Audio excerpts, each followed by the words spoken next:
Good day, I'm Stephen McHugh, and this is your JIS News for Friday, May 14, 2021.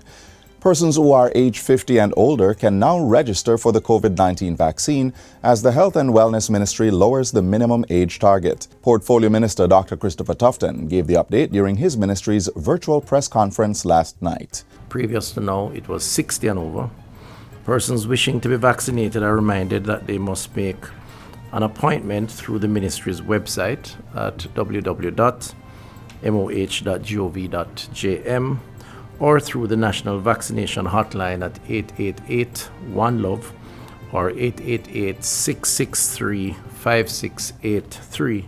Dr. Tufton says the ministry will also continue to set appointments for other priority groups. These include healthcare workers, members of the Jamaica Defense Force and Jamaica Constabulary Force, as well as staff from the Department of Correctional Services, PICA, and the Jamaica Customs Agency. Members of the public should arrive 15 minutes before their scheduled appointment and take along proof of the appointment confirmation, a valid government-issued ID, or letter from a JP attesting to their age.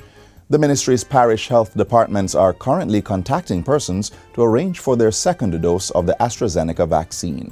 Persons who are due to receive their second dose are being encouraged to call the National Vaccination Hotline. Up to May 12, 146,147 persons have received their first dose of the COVID-19 vaccine. Meanwhile, the health minister is urging Jamaicans to remain cautious even as the country continues to make gradual progress in reducing the spread and impact of the COVID-19 pandemic. We have and are and continue to make progress. The progress is not is gradual, and therefore we have to continue to be cautious. Hospitalization going down, positivity going down, reproductive rate below 1, all suggesting that we're moving in the right direction. National epidemiologist Dr. Karen Webster-Carr says the number of infections per person, or the reproductive rate, being at 0.8% is a move in the right direction. We are at decreasing, and we would need about 4 or a little less more weeks to be definitively in the green zone. Data up to May 12 shows a total of 47,020 confirmed infections since the pandemic began affecting Jamaica in March last year. There have been 834 deaths. The current daily positivity rate is 2.3%, while the 7-day average positivity rate is 11%. Kingston and St. Catherine have had the highest number of cases in the last 2 weeks. Dr. Webster-Carr says the data is showing that Jamaica's COVID-19 preventative measures are yielding results and the curfews are helping to slow the spread. The 9th Biennial Jamaica Diaspora Conference has been postponed to next year.